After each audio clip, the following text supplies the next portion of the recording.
Welcome to Complete Edition, the podcast between a PlayStation Trophy Hunter and an Xbox Achievement Hunter. This is episode 4. I'm your host, Compulsive Nerd, or Cole, and I'm joined by my angelic co-host, AJ. How you been, AJ?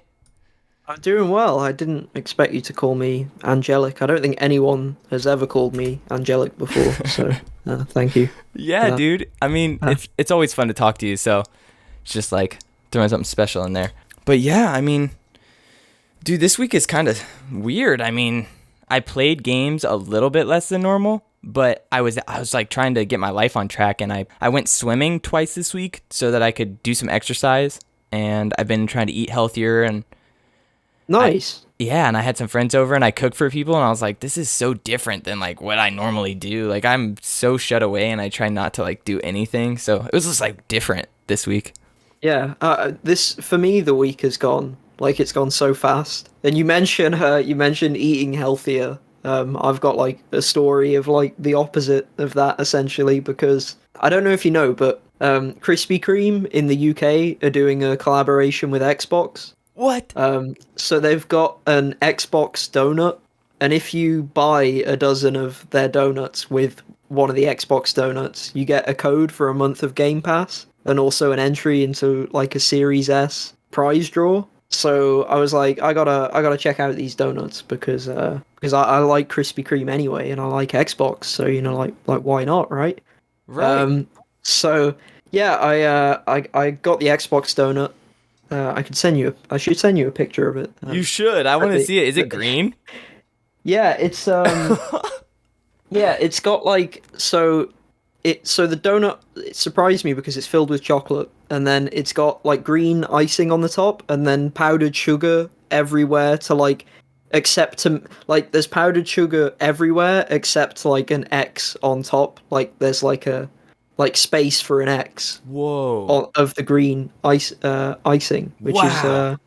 pretty cool. That And is yeah, really cool. it was good. So yeah, I had that, and I didn't win the Series S though. Yeah. So that's unfortunate. That's a shame. Dude, I kind of like when the gaming companies go out and they like hit the stuff that you already eat. Like, I remember, I think Xbox did Taco Bell, but so did PlayStation. Yeah, I think they yeah. both have done Taco Bell. But yeah, I entered for Xbox at Taco Bell because I love Taco Bell. And then Yeah, PlayStation. I've sent you Oh, go ahead. I've sent you the image of the Oh. donut, but yeah, it's yeah, I don't know if we could put it like we could put an image of it in the video. Or Oh, something, absolutely. or I can take. Oh in my some of the, God. Wow. That looks good. Is it cream filled? Or like, does it have But anything yeah, inside? no, it was like chocolate filled. It was like a chocolate like cream Whoa. inside, and yeah, it was good. And it came with I got 11 other donuts with it, so I'm still going through those with my family. Wow. But yeah, so that was interesting. It was I didn't expect it. It was a surprising collaboration, especially as well because it's like just like a UK thing. Like they didn't do it in the US for some reason, which is weird because obviously Xbox is it's an American brand, and then Krispy Kreme is also an American brand. So it's unusual that it ended up being a UK focused promotion. But Yeah, that's very interesting. Kind of cool. Kind of cool, though. yeah, yeah. I guess we'll move on to what we're chasing because there wasn't that much event. It wasn't that eventful of a week. Yeah. I have gotten. Remember last week when I was telling you about that Persona 4 Golden Boss that I was stuck on, and how I was thinking about it like on my way home from work. I'm like, what am I gonna do? Yeah, yeah. I finally beat that boss. Nice. I lost all my party members. They all Oh, no. died, and then I just was like, I got lucky, and I had a persona that had a spell that could cast a magic shield. So every time the boss attacked me, I just cheesed it, and it reflected back to the boss. And I was like, I'm just gonna keep doing this, and then I'll use an item to like get more at like magic points, and then I'll just keep doing it until the boss dies. And I did it, and I was like, well, that took about 2 attempts. So I was like, I had the right plan in mind, and I finally got to put it into action. So that was fun. I think something that I want to do from here on, because Persona 4 Golden is so long, and it's taking like DLC expansion that makes it just completely better. Which, they did do the Bloodline DLC, which I cannot wait to get to because it's like literally a story between Wrench and Aiden Pierce. and I'm like really ready to dig into that and have those characters interact because they're really fun. And then, we were talking about how, I mean, it takes place in London, and it's really fun to like, be in England and hearing the accents and all that. But whenever I'm playing as an American character, so it's fun to hear Wrench be like, yeah, so I'm from America, and some of the stuff that like he just comes out and he's just like, I don't know, this is totally different than San Francisco, like the last game that we played in the place he came from. I just think that's like really, really fun. And in chasing this game, like going after the platinum, I'm realizing like I'm playing different characters just to get trophies, and I'm enjoying that I'm testing out so many different characters.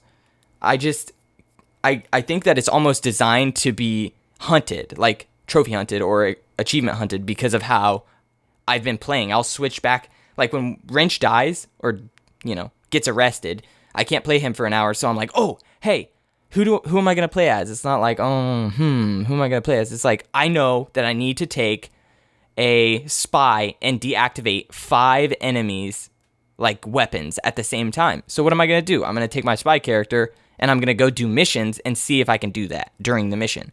It kind of gives you like this, like, we talk about metagaming, but it gives you this objective within an objective to do. And I think that's really fun. And Ubisoft is pretty good at that, keeping it balanced and also fun. But, Watch Dogs 1 had a pretty bad list. It had like RNG, like gambling trophy. Online stuff as well. That was pretty bad.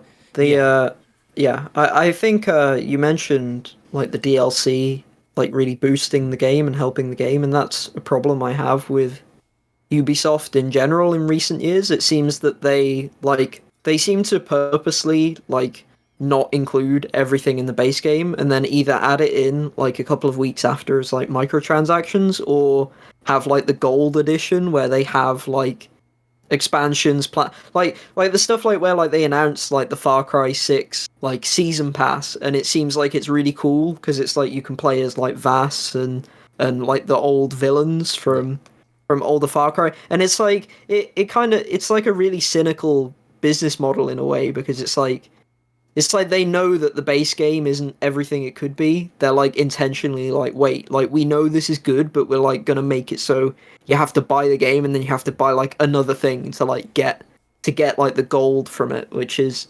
I guess maybe that's why they call it gold edition, but I don't like it, and I'm glad that they put their games on sale really quickly. That's what I was gonna argue with you, is like, it seems like as soon as these games come out, so Ubisoft has a track. So when games launch, they're buggy, they're not done, and then they're working on patching those bugs, and then they're like working on that DLC and that extra content that you were talking about. And then that stuff comes out, and then like a week or two later, the whole fucking shebang is on sale. And it's like, you just have to wait for Ubisoft games. You don't really need to play them at launch. Like, there's no need to go get them at launch, ever. Like, I didn't play this at launch. I didn't play Assassin's Creed at launch. I don't ever play their games at launch, really.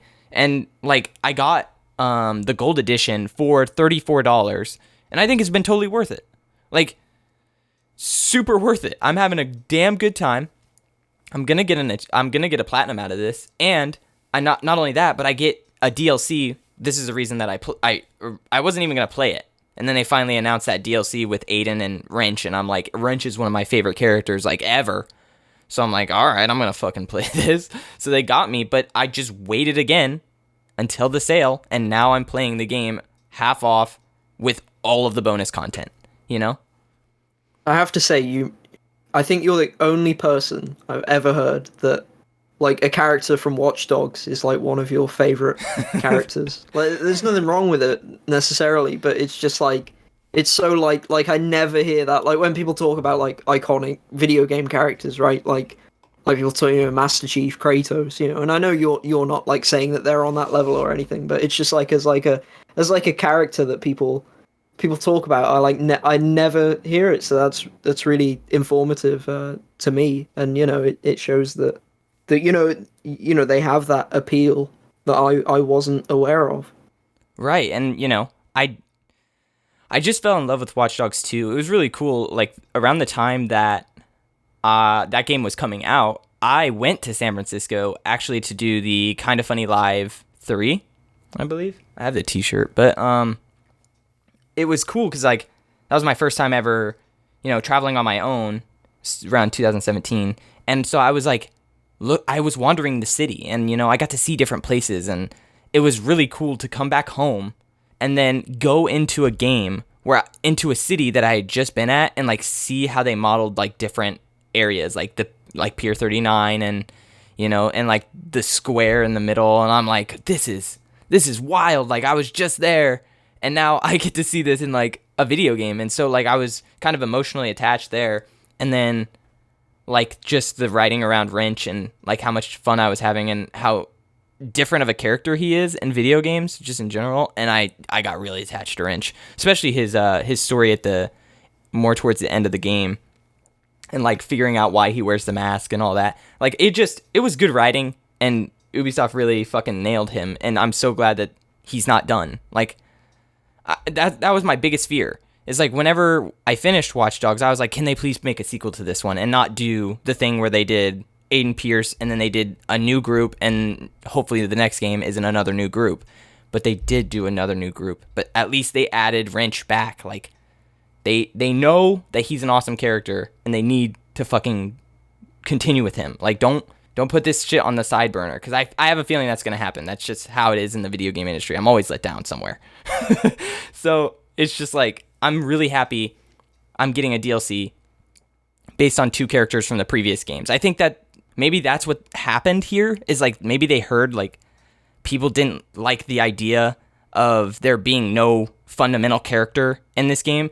It's ambitious. It is. Like playing any NPC in the game, that's a pretty ambitious project, but it doesn't work for storytelling in the way that they want it to. And that sucks, because it was a really cool idea. It's the same thing with the Nemesis system.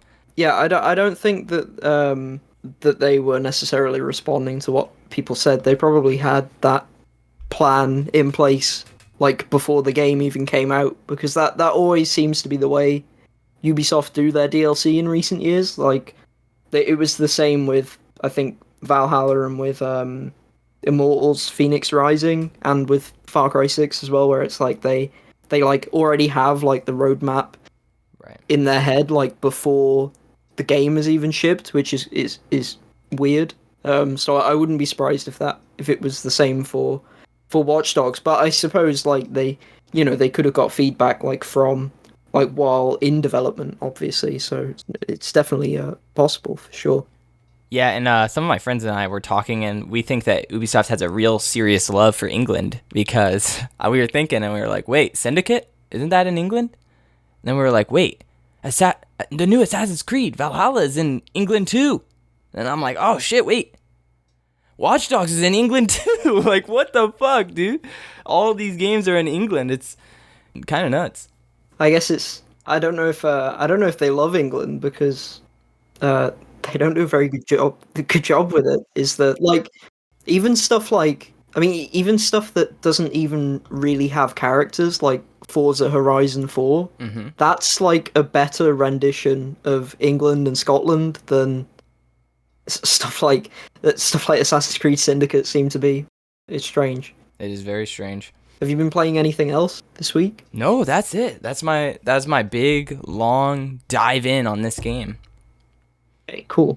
So I've been I finally finished Darkest Dungeon. Oh, hell yeah. Congrats on that. Thank you. This week I got like obsessed with it and played like, I don't know, like 10-hour sessions like every day for a while, and then it took me 160 hours to do absolutely everything. And the final playthrough on that Blood Moon difficulty, it was mostly fine. So I mentioned last week how at the start I play quite risky and aggressive, and that works pretty well, because after you get through like the first 10-15 weeks of the campaign, you're like ahead of the difficulty curve, and then you can just like relax basically for most of the game. Like the way it works is when you like go do a mission in an area, that area levels up like along with your characters basically. So almost the area can like outpace your characters, I guess. So if that makes sense, like if you're not careful, like if you try and do like it's a bad idea to just do like really short missions and go to like the minimum amount of rooms and get like the minimum amount of loot, like to play overly safe because the area will keep leveling up and the missions will keep getting harder, like Whoa. no matter what. So it's better to like try and get everything out of the early game and then just restart if it doesn't work. So that's what I did. And in the end, so I only lost one character towards the start, and then I didn't really lose anyone else for most of the rest of the game. That there's some spoilery stuff that sort of forces some certain outcomes, so I don't want to go into that. But for the most part, it was pretty smooth. And then you have 100 weeks to beat the game, and I beat the game around 40 weeks in, so I had like 60 left over.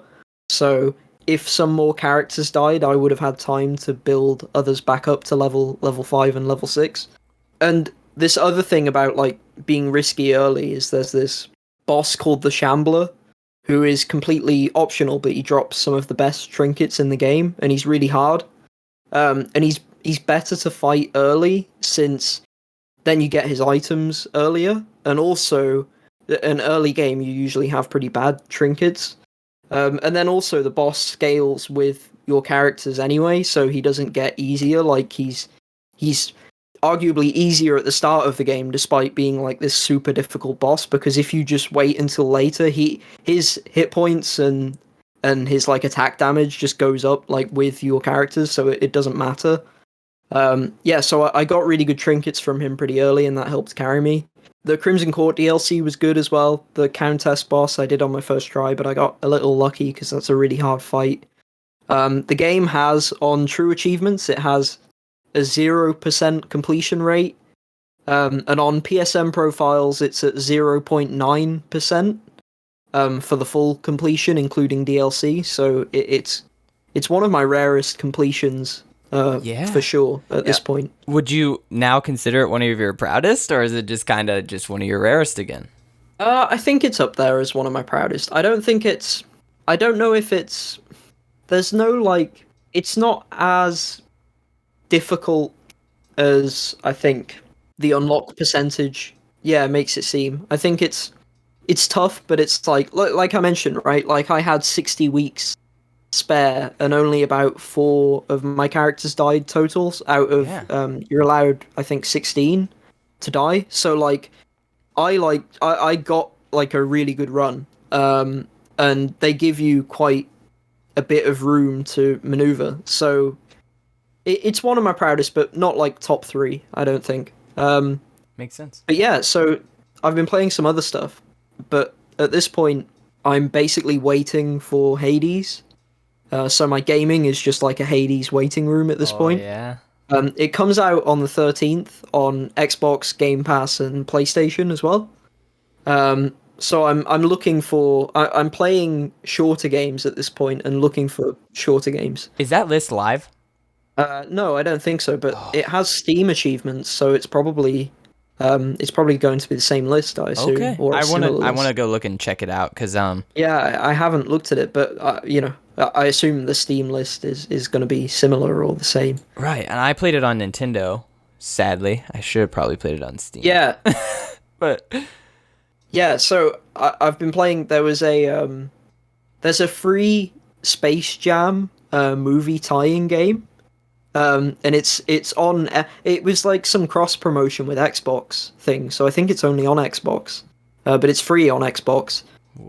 It's a beat 'em up game, like it's like a retro style beat 'em up. The game is about 30 to 40 minutes long, and it takes about 90 minutes to get the full completion. And I was pretty surprised because I thought it was going to be just like an easy free completion that's really short, and that was like the reason I played it. Like I didn't expect it to be a good game. But it's pretty good. Like it's pretty competent as a beat 'em up. It's maybe a little easy, but I enjoyed my time with it more than I thought I would. You basically pick a character, and the combat's like a regular beat 'em up game, like Scott Pilgrim versus the World, the game, or Streets of Rage or whatever. And then, but you also have a basketball that you can You can pick up and like charge up throwing attacks, and you can like bounce it off of enemies and like punch it back at them and stuff. So it has like an extra like basketball dimension to it that's Yeah. sort of its unique like flavor. And for the achievements, you have to beat the game without using any continues. Then you have to beat the game on hard, and then you have to beat boss rush. Was any of that difficult? You said it was pretty easy. Yeah, so you can cheese the game by plugging in a second controller or turning on a second controller, and then making sure you don't both die at the same time. Because then you can like get back in the game without using a continue. But I actually found that more awkward than just playing the game normally, because when you play with two people, like two controllers, you need to like move your first character and then move your second character, and then the screen keeps up if you get what I mean. So it's like actually a bit more awkward, almost like it's safer, but I eventually just got like the game isn't that hard and I could beat it without continues. I think I died once and you have 3 lives, so yeah, so beating it with no continues is fine. Beating it on hard was fine because you can die as much as you want. And then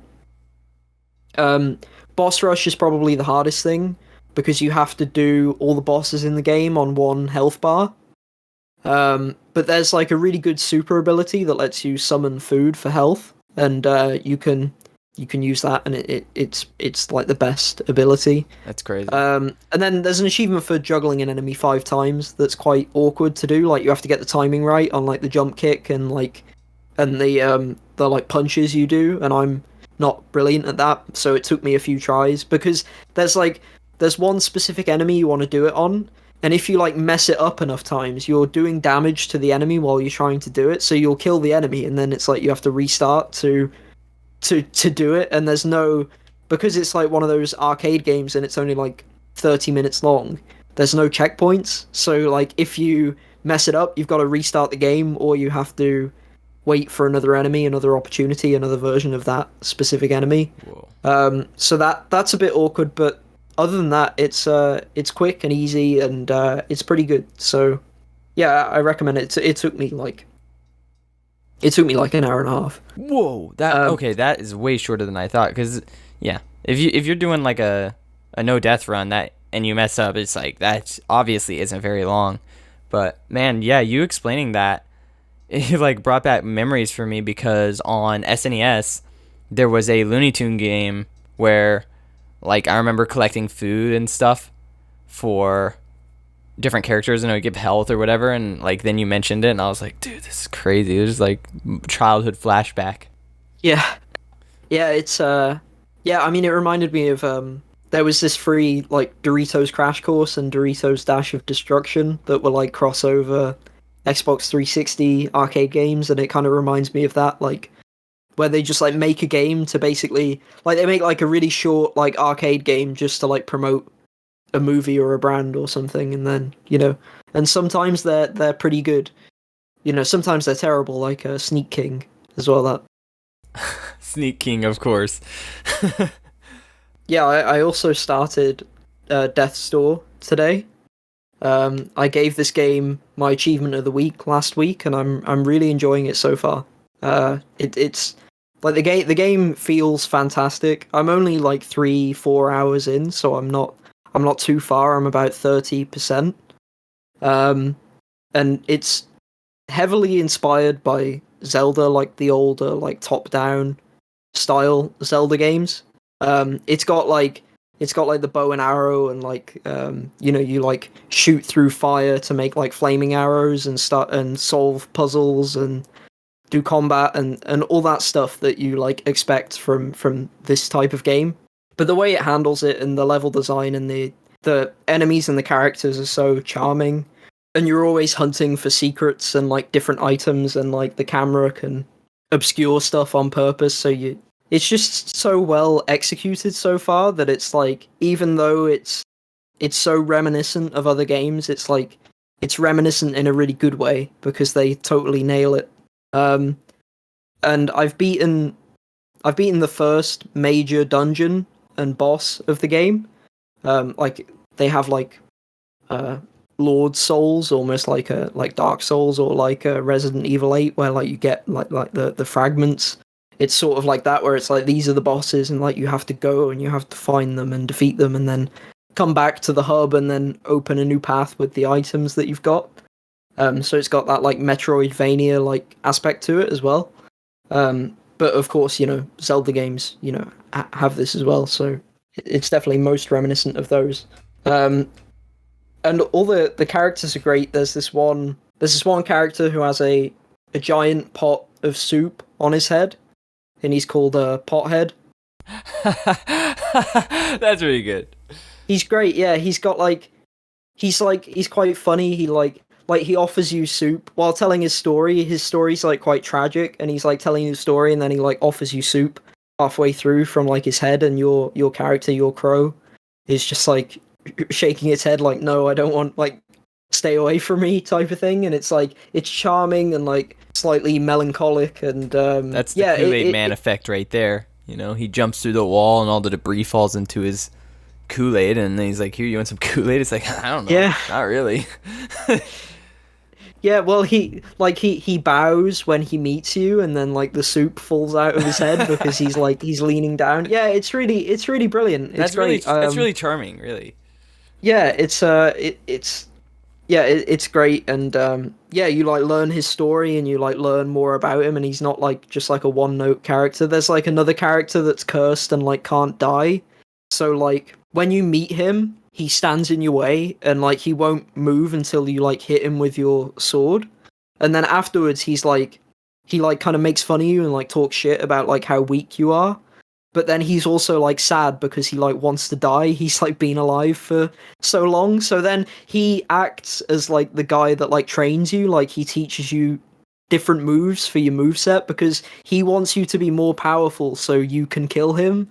Like there's just really cool character interactions like that in the game, and it really adds to it, and it feels like it's something special. The Completionist has a great video on the game to talk about like the achievements and the grind as well as the game more broadly. I might watch that because this is just you always bring the most interesting games, and this one, it's speaking right to my heart. I'm like, oh dude, this one, because like in my head, I don't know how this game looks. I haven't seen it, but in my head, have you heard of the Pathless? Yeah, I have. It's like like I'm thinking about that, and like you shoot arrows through fire, for puzzles and stuff, and I'm just like thinking, it's not Zelda, but it's like kind of like it. But then it's just like I want to see this, and I want to play it a little bit. So I definitely want to watch the Completionist video. Yeah, you definitely should. It's on PC and Xbox and as well. So yeah, it's great. And in terms of the completion, the hardest achievement is you have to beat the whole game just using the umbrella weapon as your melee weapon. And the umbrella is kind of a joke weapon. It does half damage compared to the first sword you get in the game.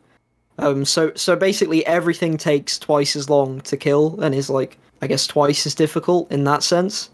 But it's been okay. I've been doing this on my first playthrough, just using this umbrella, and it's not been too difficult. I can definitely tell like things are taking longer and are more challenging than they would be otherwise. And I've died a few times, but the challenge level is like, it's like a really good place, like where it's like it feels like a struggle, but it doesn't feel like you're stuck for like ages and ages. There was an optional flame boss I did for like an extra power up, and that boss took me like 10 to 15 minutes of like dying and failing, but then afterwards I managed it. That was probably the hardest thing so far.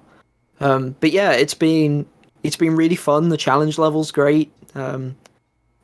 The environments and the world and the characters are great. So yeah, highly recommended so far. And hopefully I'll have it completed by next week and be able to talk more about it.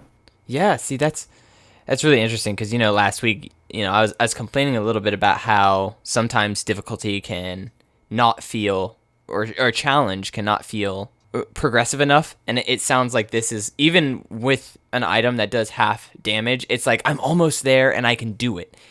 I hate when games are like, it's so fucking hard that it doesn't feel like you can do it and you need to give up. But that sounds so. I love when they hit that balance of challenge and then almost getting there, but not too easy. I love that. Yeah, there's like one of the collectibles is this like healing seeds that you like can take to plant pots, and when you like put them in a plant pot in the world, it will grow a flower that heals you to full health, but you can only use it once. So it's sort of like an interesting way to do collectibles. There's other collectibles as well, but those ones, it's like you're rewarded for exploring by giving you like a tangible benefit to your like survivability and making the game a little easier. And you can also like you don't have to use the seed that you collect like in the area you're in. You can use it on like any plant pot like in the game basically. So you can like if an area is really easy, you could be at full health and have like a few seeds and see a plant pot and be like, I'm not going to use that one. I'm not going to get the flower here because I'll save it for when I might be having more trouble later. So that's like a really interesting dynamic for the difficulty as well. But yeah, it's great. Damn, dude, that is so fucking cool. Cause like, I like when collectibles are implemented really well. It's like one of my favorite aspects of video games. Which, you know, in this Watch Dogs game, there are so many fucking collectibles, and there's so much writing, and I'm like, well, someone's employed, but I'm not reading any of this.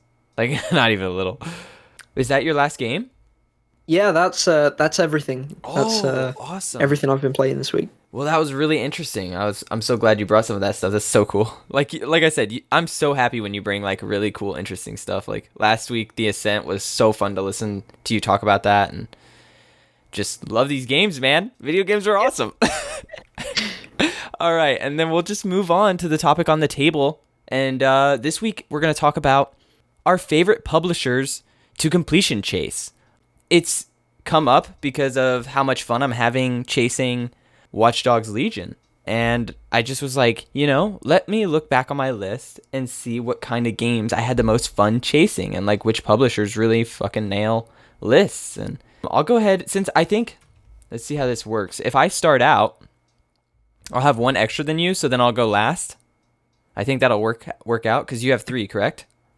Yeah, I've got 3. Okay, and I brought 4 because it was hard. It was like stretching it. I'm glad that we discussed like having 5 or 3 because trying to get to 5 was really stretching like my favorite publishers, because there's just some publishers that I don't play all their games and I don't chase everything, so it was a little tough. But I'll hit honorable mentions at the end, because if I mention them early, then it's like, then they aren't number 1 or they aren't further on the list. So I'll just do those after. But my very first one is 505 Games. I was like looking through my list and I was like, who published Control? Because that fucking game is awesome. And it's 505, and I really loved hunting Control. And I see that they published Death Stranding. They published Hellblade, which I love, and I can't wait for the second one. I'm going to play the shit out of that on Xbox. Probably will complete it on Xbox. That might be my first Xbox completion. That'll be fun. But yeah, the first game was an easy one as well, so it was. It should be fine. Yeah, like not very long, maybe 5-6 hours. Yeah. And then they also published Inside and Limbo from Playdead, and I'm like, holy fuck, these guys really, really published some good games, and they're hard sometimes, but then sometimes they're just good lists. And that would be my number 4. It was really special to see just how many games they publish and how many of them I've completed. A lot. A lot of them. Yeah, I didn't know about some of the stuff they published. I didn't know about that they published Hellblade or the Playdead games. Yeah. So yeah, they're great. Yeah, so my number 3 is very awkward because of recent events, but it's Activision. Oh, that's so interesting. That's so interesting, dude. Just because, like, I would have never stepped close to Activision just because I don't ever complete their games. So I'm really interested to see what kind of games you're talking about, because you did the only ones I could think of is just you and your Crash Mania, dude. You're so Yep. genius with the Crash games. So yeah, for me, so I think that they, as a publisher, I think their lists are pretty good for the most part, and I think their games are, I don't know. I mean, they're mostly known for Call of Duty, and I think they're like Call of Duty games are like both overrated and underrated at the same time, in a sense, because they're perfectly serviceable and competent games, but also their community kind of sucks, and they sort of have like a free pass to do whatever they want, and they'll still be successful. So, but they're like, I think that their lists for Activision, they tend to be challenging, but not broken or impossible. Like, I feel like maybe it's a low bar, but I feel like when I play an Activision game, I pretty much know that all the achievements are going to work properly and they're going to unlock. I guess I think there's been some Call of Duty stuff that has been temporarily glitched. I think Infinite Warfare had one multiplayer achievement that was glitched, but other than that, I can't think of anything in their like history of that has impacted me. So in terms of the games that I have completions for, the Spyro Reignited trilogy, that's a really fun completion. It's really easy, but it's also like you're expected to basically do everything in all of the games. It's just the games themselves are quite easy, and for children, obviously. But I really enjoyed going back to my childhood with Spyro and getting the full 3,000 gamer score in those games. And then the Crash Insane trilogy as well, I've got the completion for that. So again, like another 3,000 points. And then Crash 4, as we alluded to earlier. And then I've completed a ton of Call of Duty games, and a lot of them are pretty good in terms of the lists. I enjoy Call of Duty 4, even with Mile High Club. World at War sucks. But then stuff like the achievement list sucks. Oh, the game is great. I was gonna say, whoa, controversial, dude. The list sucks because of Veteran has like the infinity grenades and like infinitely spawning enemies and stuff like that. But yeah, that's the problem with World at War. Not the game itself. The game itself is fine. There's like a really hard Black Cats achievement as well. But the Call of Duty games generally have pretty good lists. Some of the zombies achievements are really annoying and tough in some of the games, but other than that, like completing the games on Veteran is quite a fun challenge, and the intel is never too annoying in terms of collectibles. So, in terms of like Call of Duties, they do a pretty good job there. And then for the platformers, I've got those completions, and I think that the Tony Hawk list seems like a nightmare. And then I'm not interested in like the Destiny achievement lists either. They seem quite annoying. But other than that, I couldn't really find much that I was upset with in terms of their achievements. And I need to get to Crash Team Racing as well from them, because I've got Crash 1, 2, 3, and I've got Crash 4, but not Crash Team Racing yet. So, yeah, good job, Activision, kind of. I mean, they're third, so they're not, they're not that great, but they're pretty okay achievement lists. You did change my mind a little bit there, because I have all of the Spyro games completed. I recently completed Modern Warfare. I didn't play. What is there a newest? Is Modern Warfare the newest, or is Black Ops the newest? Black Ops Cold War's the newest. Yeah. I have the completion in that as well. You do? I did not play that one.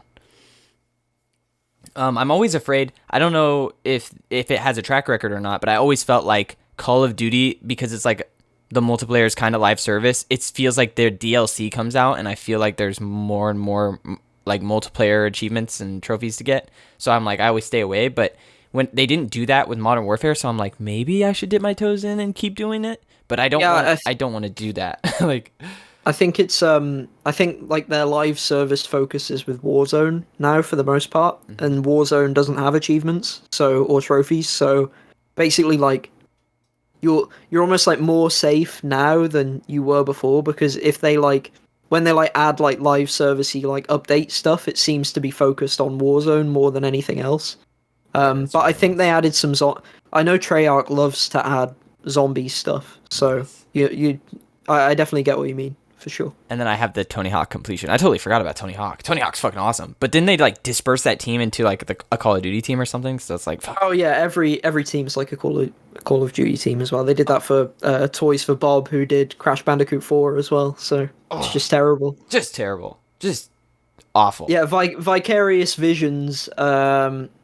They got turned into a Blizzard team to do It's so depressing. the Diablo 2 remake or to support on it or something. So yeah, they're basically getting rid of like everyone, which kind of sucks. It does suck because I loved Tony Hawk and I wanted a new one. Like after they fucking nailed those remakes, I was like, give us a new one because this was fucking awesome. But I mean, there's one trophy that sucks on that whole list. But other than that, they're all really fun and really challenging. And then there's just one really fucking grindy one, and it is like, so I appreciate the list up to a certain point.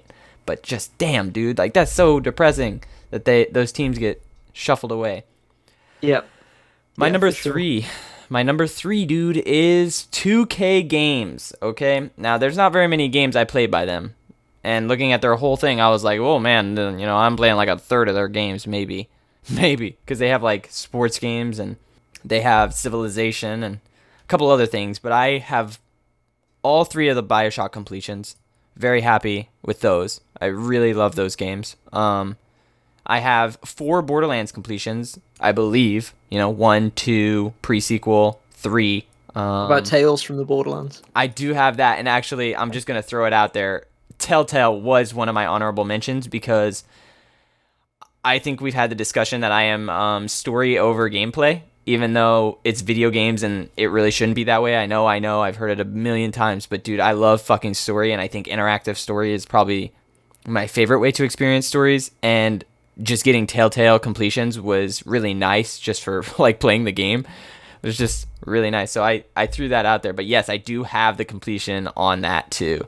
And then the Mafia franchise, I do have 1, 2, and 3 completed.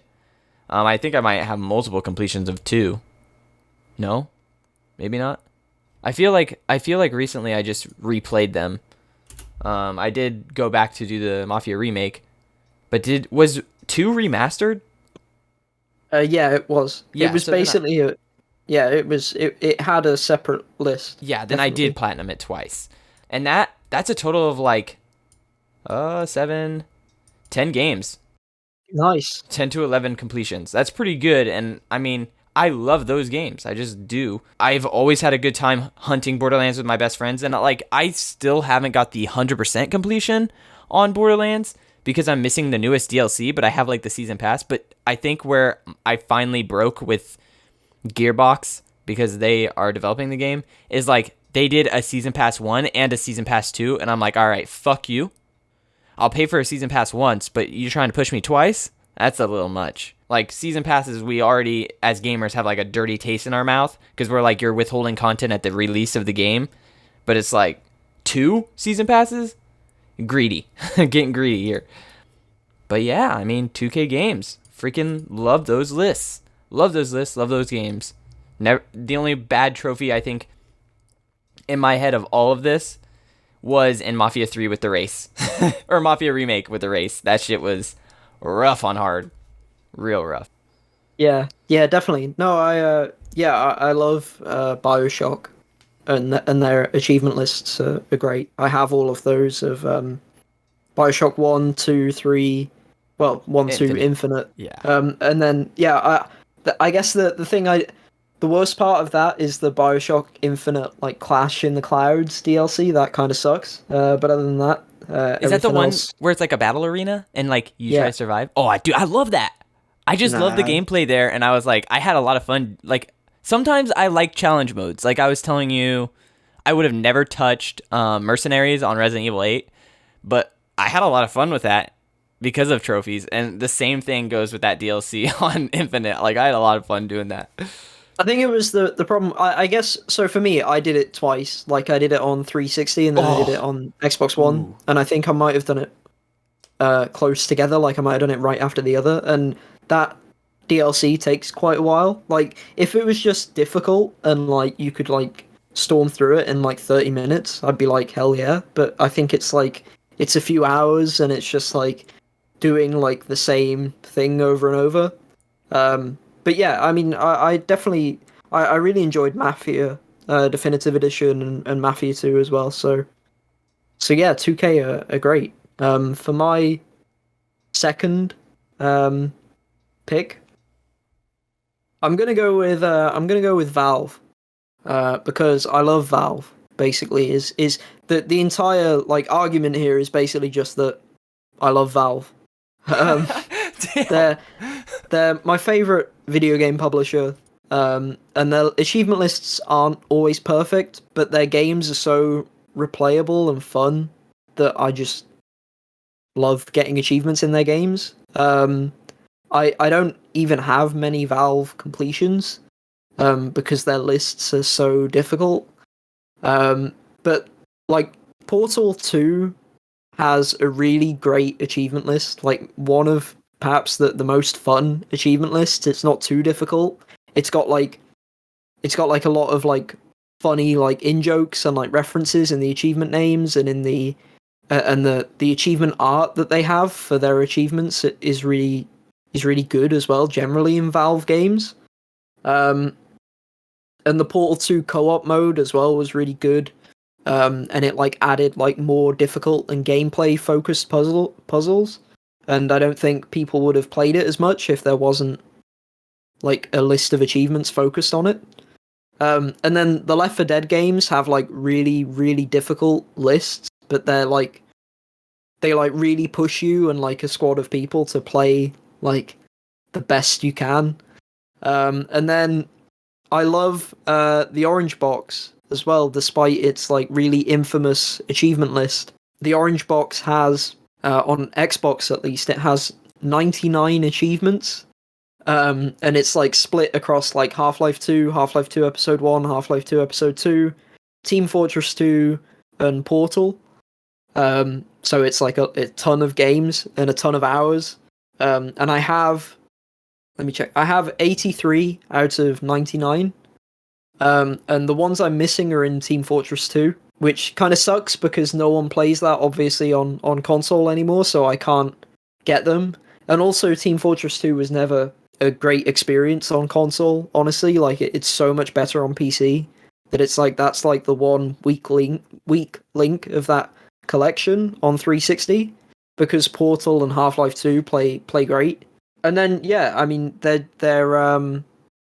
game, it's one of those things where their games are so good that it's like their achievement list isn't like that. Their achievement lists are really difficult, but it's like if you've got a completion in a Valve game, it's like a significant badge of honor. Like the even like the CS:GO achievement list, like that one's that's probably their worst one on like their Steam achievements for that game, because a lot of it is just like get like X number of kills with like an M249, get like Y kills with an M4, and like so on. Like a lot of them are really boring and generic.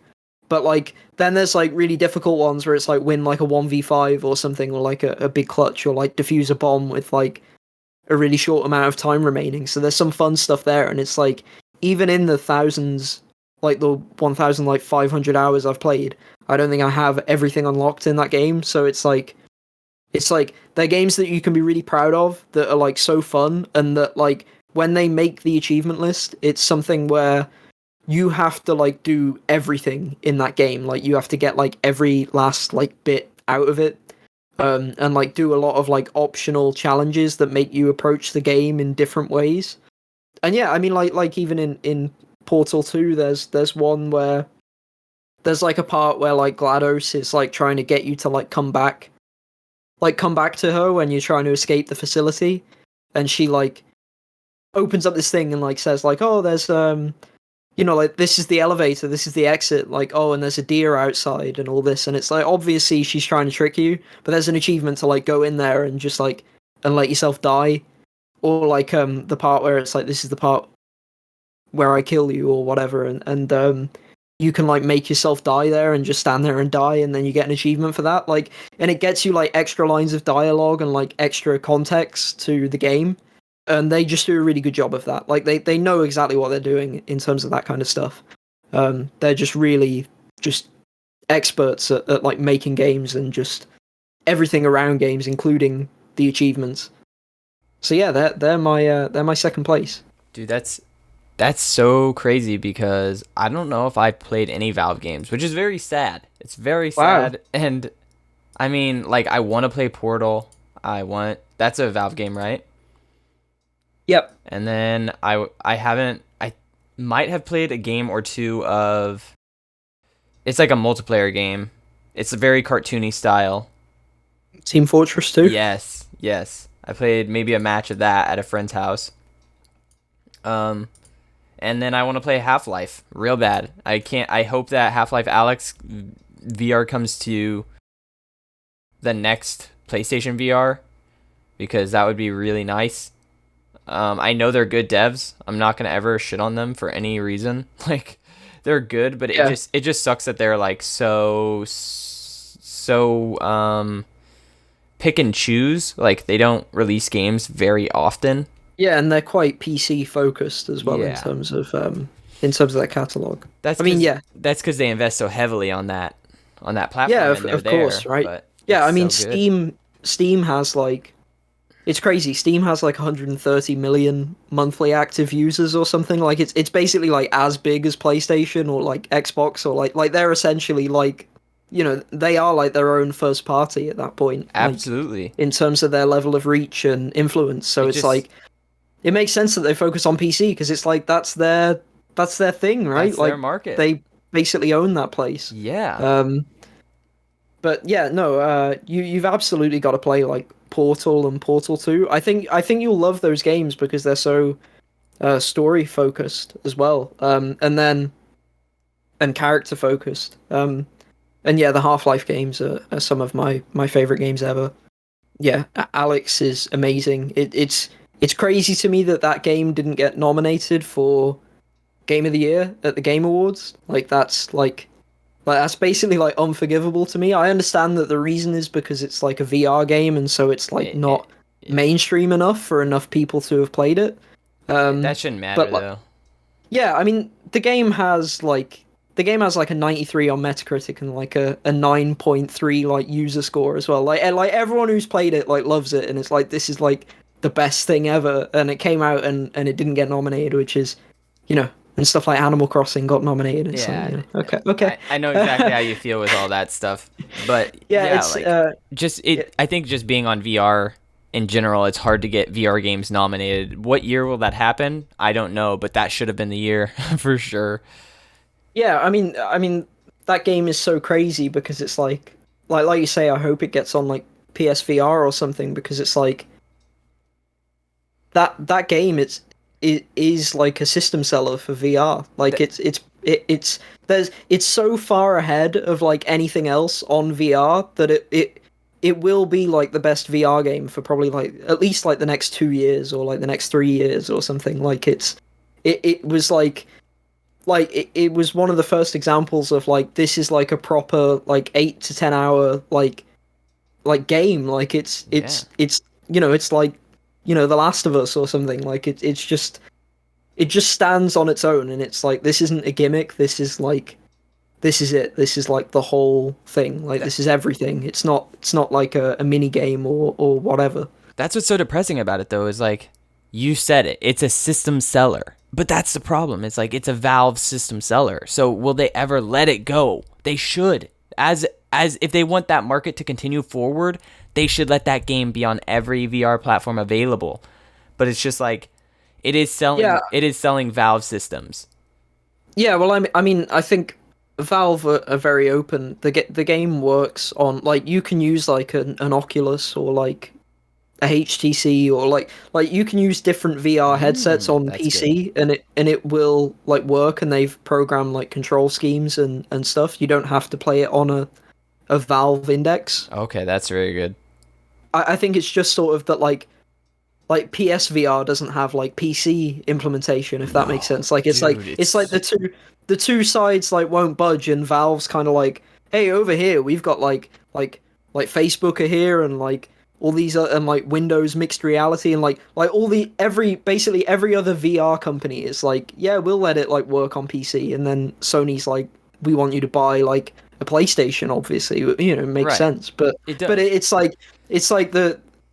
it's like from Valve's perspective, it's like, well, you know, everyone else is cool with it, and we'll support the headset. Like if Sony want to, we'll happily like make the game run on it and like work on it fine. But it's just like Sony won't they won't want to give up that, like they won't want to give it up to PC in that way. So But honestly, yeah, like the way that the VR headspace has progressed and advanced so quickly, PSVR is like fucking PlayStation 1 and everybody else on PC is using a fucking PS4. So like that thing is so fucking far behind that it doesn't even it couldn't handle it. Like they're using PS3 technology just for the controllers. Like the game Yeah, has to come to the next VR. It can't come to PlayStation yeah, VR now. hopefully, yeah. Hopefully it does come to PSVR too. I mean, that'd be an amazing launch title for them. Like Sony should just go. They should just go to Valve with like a giant bag of money and just say like, Absolutely. can we market the game and can we like put it Dude. on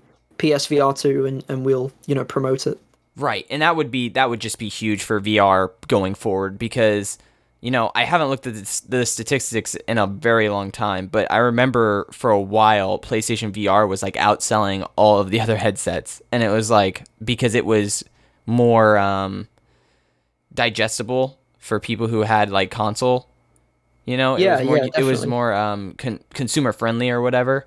It wasn't so high end, and like that's why the quality of the PlayStation 1 is so much lower because it's not so high end. But with the next one, they could do some serious damage and some serious progress into the VR market if they release that game with their new headset. So I fucking hope it happens because I will play the shit out of that. I'm telling you, I'll get the completion. I don't care how hard it is. Valve, I'll get it. Yeah, they have. Oh, I forgot to mention. So like talking about like their achievement lists. There's like in like the orange box. There's in Half-Life 2 Episode 1. There's an achievement. It's called the One Free Bullet, and it's to beat all of Half-Life 2 Episode 1, only firing one shot, like one shot from your gun, and beating the whole game without shooting anything else. And the one, it's funny as well because that one bullet you have to use it to shoot like a lock off of a gate. So even that one bullet you're allowed to fire isn't even really a bullet you're allowed to fire because you have to use it in like that one specific place. Yeah, and it's great because that episode has again, I know you don't know much about Half-Life, but it has the gravity gun, which it lets you like pick up physics objects and Yeah. like throw them around. Yeah, and in the VR, don't they have gravity gloves? Yeah, they do in Alex. Yeah. Yeah. So like it's not as hard as it sounds like because you've got like the crowbar for melee, but then you can also like pick up like saw blades off the floor and like fling them across the room and stuff like that, and like pick up like flares and light zombies on fire and stuff like you use like the environment, and it like totally changes how you play that episode, and you have to do like a whole playthrough with it. Like Valve are great at like doing stuff like that totally like recontextualizes the game based on the achievement list, which yeah, it's brilliant. So yeah, highly recommend checking out their games, of course. It makes me want to play VR so bad just talking about that. But let's move on to my number two. My number two might be controversial because a lot of people hate this company, and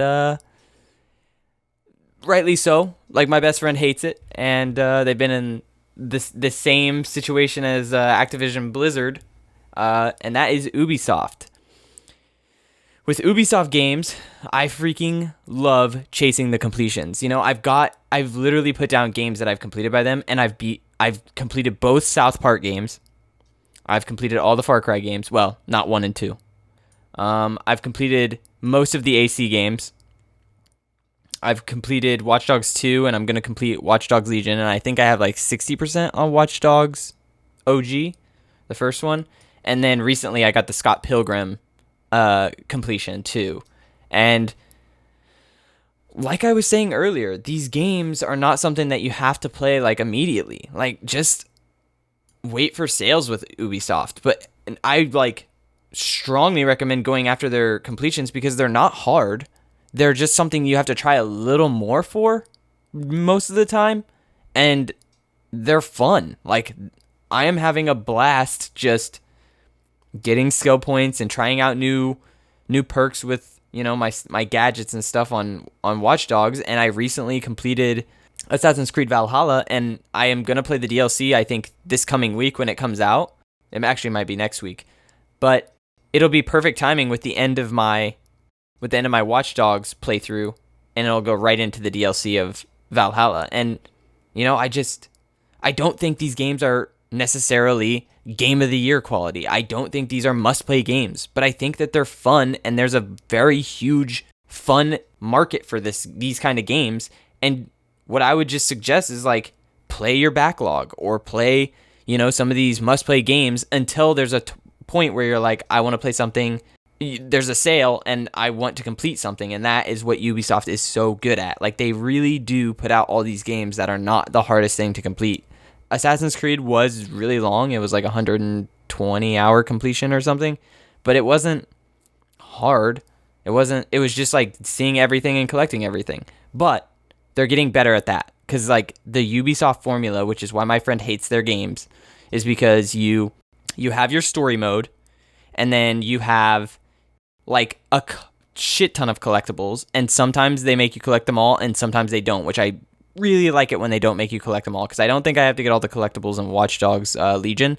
I just have to kind of max out all my skill points, which is not hard. If you play the story, you'll get like over half, and then you can just like fly around on a drone and land and take skill points, and you get 10 at a time. So it's not like I'm going to be grinding all day. I actually did some math, and I think I have somewhere around like 200 left. So 20 skill point pickups. Not bad.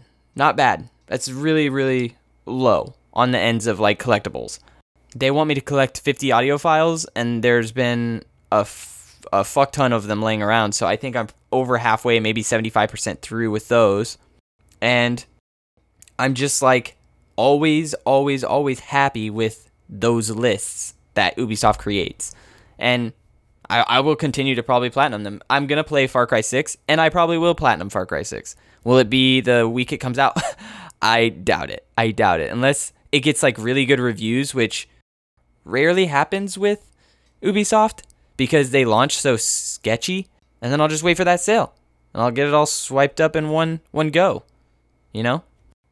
Yeah, I think you definitely need to be in like the right mindset for Ubisoft games generally. Like you have to really enjoy that like checklist type like completion, where it's like it's fairly easy, but like it's fairly repetitive, but it's Right. like, you know, that you're like making solid progress, if that makes sense. Absolutely. I don't think it's for me, but like I totally get like why someone would enjoy that, because they track even with like collectibles, they like track everything quite well, and that it's like you like know what you have left. You're not like in the dark most of the time with their games. Right.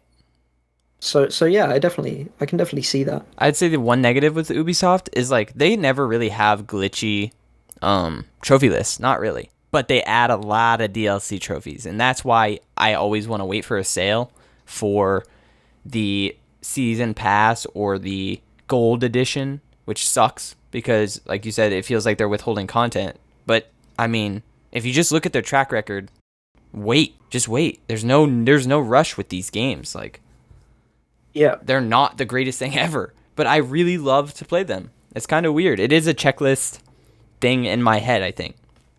It just feels good to like play a game, and like they're almost like a reignition for my trophy hunting. Like, cuz I can go into a game and be like, I know I'm going to get this completion, and it's not going to take me that long depending on the game. But I mean, this one is like 40 hours, and I think that I can get it in the next 2 days or so.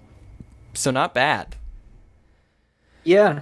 Yeah, definitely. I think that, yeah, I mean, I don't like Ubisoft that much, because I like used to really like them, and then they stopped making. They used to have like a really good variety of games, and now I Yeah. think they fit their template like for me. And I understand that I'm not the audience, so it's fine. But it's like I really love the Trials games, like the bike like Yes. platformer games. They're made by Ubisoft, but like those have gone quiet recently. They've made quite a few of them, which is really cool. But it's like, and then like the Rayman games, and then Beyond Good and Evil, and it's like all, and you know, obviously Splinter Cell and stuff like that. And it's like a lot of the games that were my favorites, they're just like Ubisoft. They don't really seem interested in them in the past like 5 or 6 years. So it's like they've gone kind of quiet for me. Um, I know what you mean. and there can be some like resentment with that, right? Because it's like you have Absolutely. like this amazing IP that I love, and then you're like not doing anything with it, and it's like what? Why are you not? Like, why can't you just get like a team to just like make something?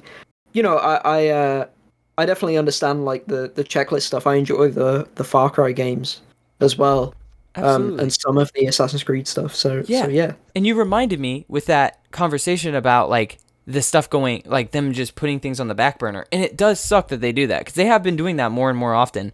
And like, there was the big news story a while ago when they were transitioning. They said they were going more for free to play games, but they're not going to give up on their older franchises. And that sucks because that means that budget that would have been going towards you know what you said, Trials or really anything that they've gotten rid of, Splinter Cell, yeah. I it mean, goes if to you the free to play games now. And maybe if yeah one of the that free to play games makes money, that'll be fine. But it just sucks because like I also another game that I complete and I play with my friends is Ghost Recon, and that series has taken a serious dive lately because they just don't care. And I waited till the sale yeah on that one, and I got it for like I got the gold edition for maybe like $20 or something, and I played the whole thing with my friend. But like that game sucked, but it was fun to make fun of it and play the whole thing together because the mechanics were good, but the graphics were bad, the acting was bad, and the characters like character models look bad. It was like, ooh, this is a really rough game, but I still had fun playing it. And they didn't do DLC trophies, which I think is probably the first time and a good thing that they didn't do with that game, just because it was so broken. They were like, maybe we shouldn't support so much. But yeah, it's just so like, as yeah, go ahead. as like a yeah, like from like a philosophical level, they seem to be going in the wrong direction for me. Is like my basically like a summary of what the problem is like in terms of because even like I played Valiant Hearts Mm-hmm. and Child of Light Yes. and I Am Alive as well, and those are all Ubisoft games. They were published by them from like smaller teams, and I thought they were great. And it's like there was that and Beyond Good and Evil and Rayman Origins and Rayman Legends and um, all that stuff, and it's like all gone now basically, and it like slowly over time they were like getting rid of them like one by one, and it's like and now like you say with like the free to play stuff and like the live service stuff, it's like they seem to be going like even further in like the direction away from that stuff, like Yeah. those like smaller independent experiences. So for me, it's like I could never have them as like a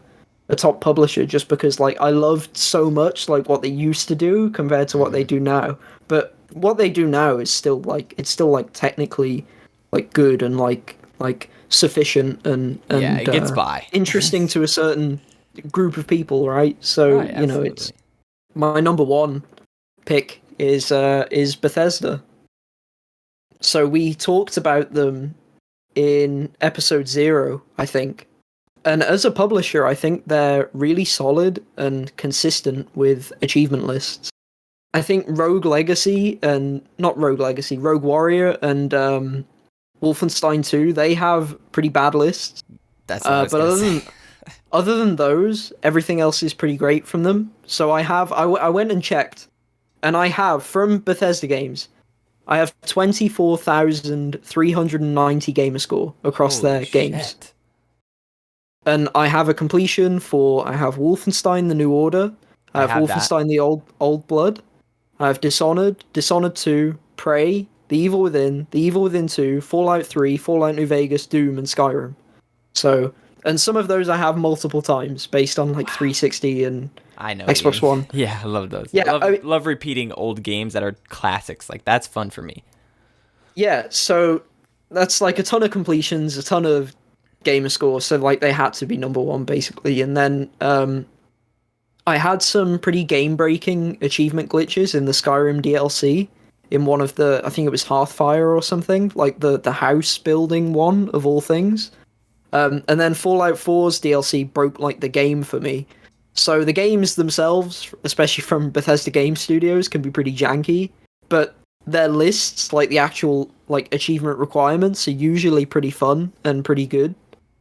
And then also, so I realized while like prepping for this that the Evil Within 1, 2, and Doom Eternal now have, you know, when Xbox bought Bethesda, they added a bunch of their games to Game Pass, but they added them on PC as well.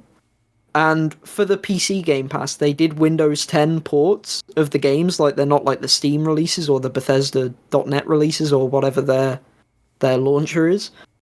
So what it means is there's now totally new lists for those old games that like you can stack again on Windows 10. So now that I've got my PC, I'm kind of tempted to go back and do like the Evil Within for a third time. No. Oh, that's so torture. Or like Doom Eternal or something, because they're right there and I can stack them again. I think you could stack the Evil Within a fourth time because there's a Japanese release of the game that has another separate list. You might actually be able to do it a fifth time. If the Xbox One release got another Japanese release, as well as the 360 release getting a Japanese release, that'll actually be 5 lists, I think.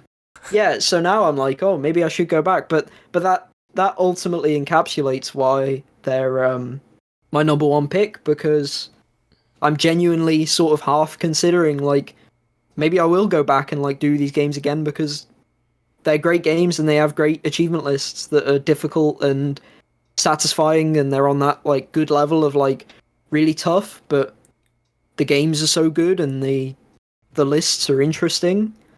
That yeah, like I'm like, oh, maybe I will go back into Dishonored or something. But yeah, that they're a great publisher. I've said for a while Bethesda as well. I guess this is like another reason why they'd be like a perfect number one pick for me, is that I think for a few years they've been a better publisher than they have a developer, because Fallout 76 and Fallout 4 I didn't really love. I mean, obviously no one loved Fallout 76. You know, so that they haven't really been like on top of the world as they were with like Skyrim and Oblivion and Fallout 3. So in recent years, them publishing like the Doom games and all of Arcane's stuff, like they've like gone down in like cachet as a developer, but they've like gone up as a publisher. Like they're way better as a publisher than they used to be, and like way worse as a developer than they used to be. And so, you know, since we're talking like publishers, like they're just a great fit for this sort of stuff. It is, really.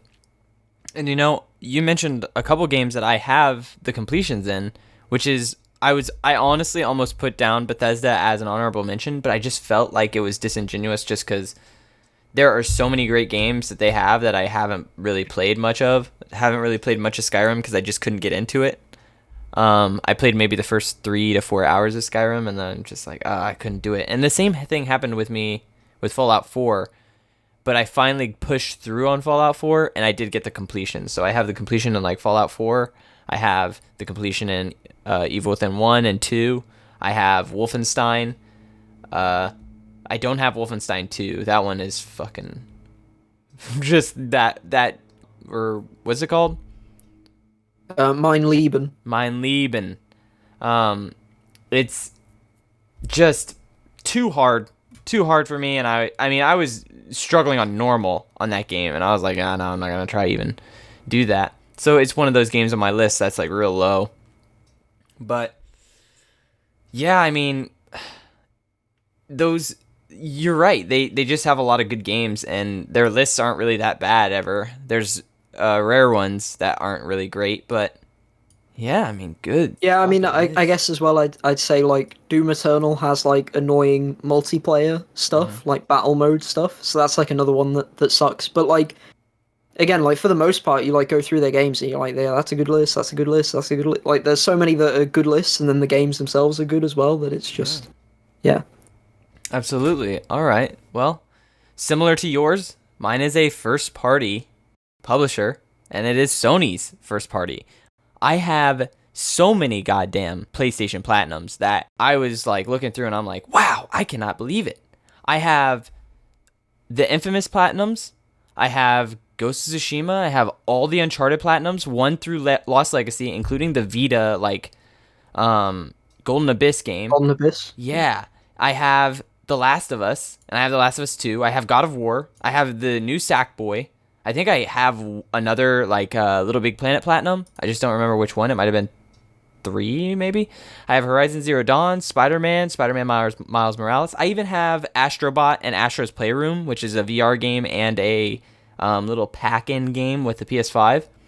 And it's just like, looking through, I'm like, damn, dude, I have chased a lot of these lists, and they're never, like, terrible. They never really are. They're pretty good games. All the stuff that I mentioned, pretty good games. I would recommend them. I would say, like, these are must-play games. They're really fun. And, like, the only one that I think really was not that great was Infamous. Infamous 1 and 2. The shards weren't that good. Yeah.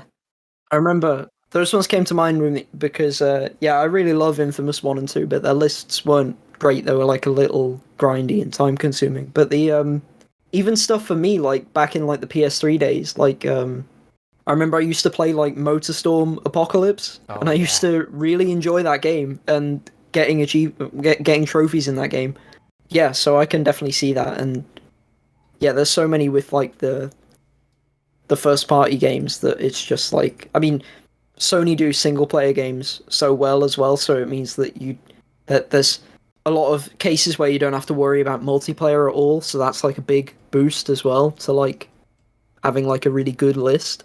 Like, with, like, especially in contrast with, like, the Xbox first party, because they tend to have, like, more multiplayer stuff, and, like, massive achievement lists, like, in terms of, like, the Gears of War games, or Halo, or Sea of Thieves, or, like, all, like, the big, or, like, Forza, like, all the biggest Xbox franchises tend to have, like, a pretty big multiplayer component that you can't ignore in terms of achievement hunting, and that can make it, like, quite frustrating and difficult at times.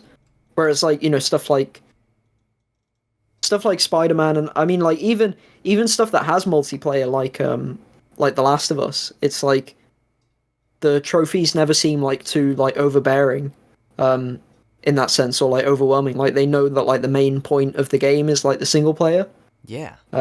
So yeah, that definitely makes sense. Yeah, I've always, like I said, the games are generally good coming out of the Sony first party, but their lists are never terrible. It's very rare. Like, the last ones were, you know, the old Infamous trophies. Those were, like, probably the worst. And maybe if you counted, I think it's second party. I don't think it counts, but Quantum Dream. Quantic Dream. Yeah, Quantic Dream. Their trophy lists were pretty bad, but I think that's second party. I really do. Yeah, definitely. Yeah, I mean, I get what you mean. Quantic Dream, they, like, for stuff like Heavy Rain, you had to, like, go back to, like, specific chapters and, like, redo, like, so much of the game over and over again to get, like, every possible, like, permutation and of, no like, skipping. all the outcomes. Yeah, that sucked. That did suck. I've got that. But yeah, completion. second party, definitely, it's not the same thing, for sure. No, yeah, and they, like, I was just, like, trying to scroll through my list really fast and look for more, but it's just like, man, I've really nailed, like, all of the first party, and I've got them, like, pretty much all the first party games, except for, do you count that, like, Battlestars, whatever the fuck the new Sony PS5 game is? I definitely didn't play that. I'm not gonna play a multiplayer game, but what are you thinking of? PlayStation All Stars Battle Royale, or are you thinking of Destruction All Stars? Destruction All Stars, yeah.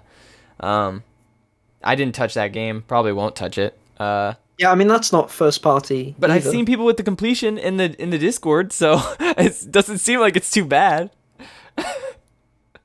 Yeah, I've heard that game's terrible. I have too, so I'm not gonna touch it. They were gonna charge $70 for that game. I remember that. Which was a huge mistake. I remember saying at the time, I was like, "This is a terrible. Like, what are they doing? Like you could tell from, like, watching footage of it. You're like, this is, like, meant to be, like, a big multiplayer game in, like, a niche genre, and they're charging $70 for it. Like, it's never gonna work. I mean, I'm glad that they realized and put it on PS Plus and then charged, like, $20 for it or something. But even that doesn't seem to have been enough. So. Yeah, I kind of want to see the timeline where they didn't do that and stuck with $70 because like Ooh, like that game is apparently like dead in terms of the servers right now or close to being dead. right. Like I wonder how bad it would have been if they charged full price. Like would there even be people on the game like on launch day or like launch week at that point? Because like for the PS5 they had Miles Morales and Astro's Playroom and Demon Souls. Like they had like and Sackboy. They had like a decent lineup Yeah. of software, right? So yeah, that's crazy. But yeah, that game's not. That's made by what Lucid, I think the studio are That might have been that the made Destruction All Stars. I was thinking like one of the maybe the biggest misstep in all of Sony, well not maybe whatever, PlayStation 4 history is like Sony doesn't really have those multiplayer games like that we talked about. Last of Us might be the biggest one. Honestly, it's really good. Like Last of Us 1. I obviously Yeah. 2 doesn't have it yet. But if do you remember when Rocket League took off? Like it was free on PlayStation Plus and it was like the whole fucking like industry just was like in love with this game and now it's an esport. It's like right whenever it was free on PS Plus, Sony should have went to them and been like, "Can we purchase you as a first party studio?" and then fucking kept that as like a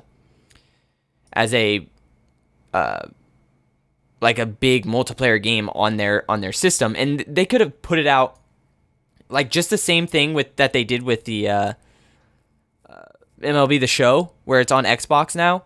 It's like they could have done the same thing with Rocket League, where it's just their first party, but like because they don't have any multiplayer games, they really don't. And that was Yeah, like that was maybe. one I that was mean, like the foot in the door. Sony had their foot in the door with it free on PS Plus, and they could have offered it, but they fucked up. you know?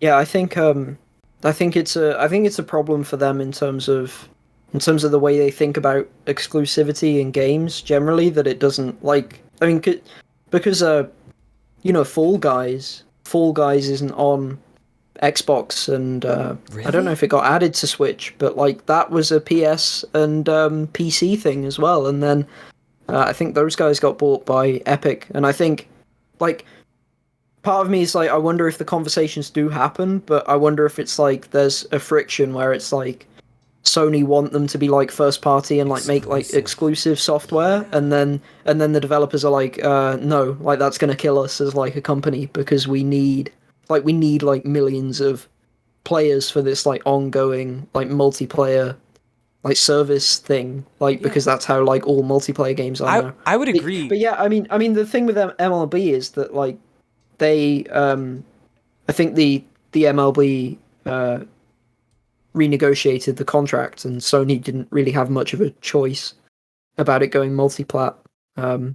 So I don't know how they think about it. Right. I guess they had a choice in the sense of that they could have like not made the games anymore. But these exclusivity, like, you know how we've talked before about like taking games away from other people, but like Sony didn't have to take games away. Like Halo's not on PlayStation, but that's a fucking crazy multiplayer game. Like people love that multiplayer. I don't think it would have been bad if starting with Rocket League, they had their foot in the door and they're like, "Hey, this could be our exclusive multiplayer game." And it's like the same thing with Fall Guys. And maybe those companies were like, "No, we want to go other places," but it's like it would be okay to take something that was already exclusive and then purchase that as a first party studio for your multiplayer studio. But I'm just saying, like, it's such a vacant thing for Sony, Yeah, and they keep trying, and it's like that sucks. Like that well, sucks. ultimately the deal would never work for those games because the way it would have happened was Sony would have gone to Psyonix, the Rocket League developers, and they would have said like, "Hey, for like this PS Plus thing, like your game's going to be like 6 months exclusive or whatever. Like you're not going to be able to put it on like Xbox Live Gold or whatever, like for this amount of time." And then the developers would have agreed to that, and then the game would have blown up when it came out. And then at that point, like any conversation gets so much more difficult because it's like they'd be like, well, why would we be first party? Because our game is like huge, and when we release it on Xbox, it's going to be huge on Xbox.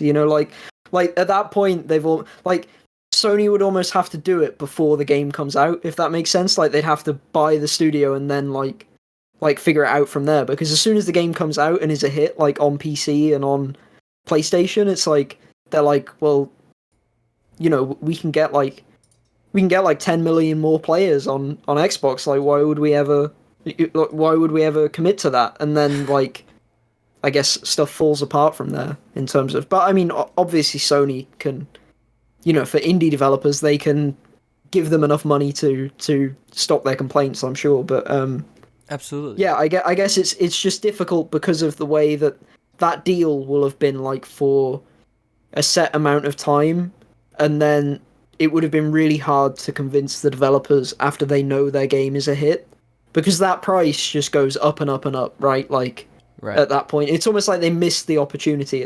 Even like by the time the game explodes, it's like it's already over in terms of that sort of thing. Like, you know, like for Microsoft didn't know Halo was going to be a hit before Halo came out, right? Like Oh, true. like they didn't. So it's like they had like Bungie locked down before it came out. So yeah, I guess it's just like, and they've tried with like Killzone and Mag and stuff like that, but yeah, they've just not. I don't know. I mean, it's tough, right? Because like for stuff like there's like that rumored SOCOM reboot or continuation, and it's so different now. Where it's like they should probably put it on PC day one, and they should probably make it like free to play or something. Like it's so much more competitive than it even was in like the 360 and like PS4, Xbox One gen now, that it's like because you've got like EA releasing like Apex Legends and Activision releasing Warzone, and then Halo Infinite going free to play and going on Steam and stuff, that it's like it's almost like even harder now than it was before, because you have to be open about it, even if it's like first party, like Sea of Thieves, for example, right? Like it's that game is like it keeps coming on like the top of Steam top sellers week after week. Like it's such a huge game on Steam and PC, and then it's a pretty big game on Xbox as well, and that like synergy between them is what makes it a big game. And it's like for Sony, they'd not only would they have to have like the team that develops like a multiplayer hit, but they also need to have like the business strategy of being able to like put it everywhere, or like put it in like a more broader accessible place. And they don't seem like they seem the most reluctant to do that, I think, in terms of, you know, like that if they could, they'd rather charge $70 for it and only have it on like PS5, and True. then it becomes, it's not impossible for it to be a hit, it just becomes harder, I think. Like it like the game has to be like really really good at that point. Yeah. And they get away with that with a single player, of course, because everyone loves it and it gets, you know, awards. But for multiplayer, it seems harder. Yeah, it's just such a lacking space, but it's a space that I don't really care about. So there's that. I'm just lucky on that end. But yeah, but in terms of their business side, like that was an interesting conversation, just because that is just such a vacant area for them. Yeah, I mean, I was gonna throw out some honorable mentions for our favorite publishers, and I was gonna say Capcom and Square Enix. Those guys, I have loved the Resident Evil lists. I think they're generally pretty fun. And on Square Enix, I have some Final Fantasy platinums, and I love Tomb Raider. Have those completions, and there was one other game I don't remember. Deus Ex. Nope, not Deus Ex. Nope. I want to play Deus Ex though. Those games are good. Just Cause, I think, is what I was thinking. Oh, okay. I got Cool. some of their completions. But yeah, those are some honorable mentions. Do you have any honorable mentions? I was thinking Devolver Digital. Oh yeah. I think they do pretty, because indie games, right? Like they're like so inconsistent in terms of lists. Like some are like impossibly difficult and obscure and glitchy, and then some games it's like really really easy, like shovelware, like Ratalaka Games stuff. Oh, But yeah. Devolver Digital do a good job of taking like independent developers, like smaller developers, and then releasing their games, and they seem to pretty much always have pretty good lists, like Katana Zero and Death's Door and Hotline Miami and all that stuff. Like they just seem to do a good job generally. All right. Well, are we about done? And you want to run through the trophy and achievement of the episode or Yeah, of the sure. week? I can go first with my achievement of the week. Yeah. So I figured I should give one to Darkest Dungeon. So there's an achievement called That'll Do Pig, which is a reference to the film Babe. And but the reason I like the achievement is it's for dying to this pig called Wilbur.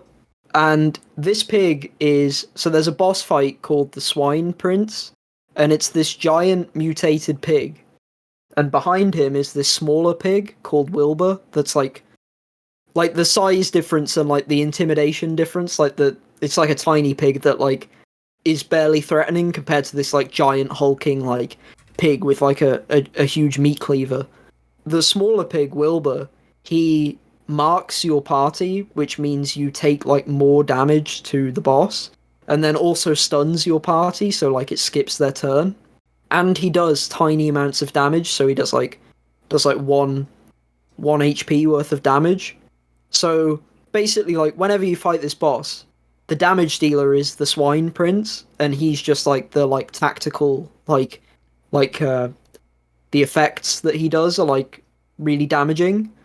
So basically, if you die to him, it's like the ultimate humiliation, and so to get an achievement for dying to him is great because there's this huge boss that hits like a truck, and he's just like there like doing basically nothing in terms of damage. So to die to him, it's like impressively bad to do it. And then if you defeat the boss but don't kill him, he has like another attack that does it like hits everyone in your party, but it only damages them for like one, but it can stun all of them. So you could potentially get like stun locked if you get like really unlucky. But it was an achievement where to get it I had to like force myself to get it, like I had to send someone to die, basically. But I think it's a really cool achievement because I can imagine if you get it by accident, it would like make you laugh and you'd be like embarrassed about it. And yeah, it's like I like Yeah, what's the strategy there? yeah, what you do is you because the boss and Wilbur have separate health bars, you just kill the big boss, the Swine Prince, and then leave Wilbur alive, and then let him like just keep skipping your turn, essentially, and letting him do damage to you. Okay. Okay, that's pretty cool. I was wondering, I'm sitting there like how would you it's one like almost one hit point of damage. I was like, how would you even do that? But if you can kill one of the bosses and then he stays up there, that'd be the strat to do it. Yeah, definitely. All right, and so my trophy of the week is going to be something from Watch Dogs Legion that actually made me laugh last night. And I was like, just some of these trophies have great references. And, you know, I'm playing and there was a trophy. I didn't read the name, so when it popped, it was pretty funny, but it was the trophy was for neutralizing 10 Albion guards using bee swarms. So in order to use bee swarms, I had to get a beekeeper. And last night I was like, okay, I've done 5 or so, and I'm like, let's try to get them. And I freaking got it, and then it popped and it says, "No, not the bees," in reference to the Nicolas Cage movie The Wicker Man.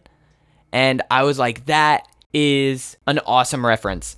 So I killed people with bee swarms and I got a "No, not the bees" trophy, and I was like, that's pretty good.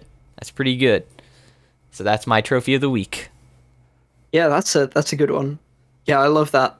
I love the compilation of Nicolas Cage in The Wicker Man. You know, there's like a YouTube video that's like, I don't know, a few minutes of just like his like most overacting, like worst scenes. Yes. Yeah, it's great. That's why I think it's so legendary, because it's just like any reference to Nicolas Cage is a good reference. Like, and that's a good trophy. All right. Do you have anything to add? No, I think final thoughts. We covered everything. Yeah, it's great. Yeah. All right. Well, thanks for listening. That was a fun episode. Bye bye. See ya.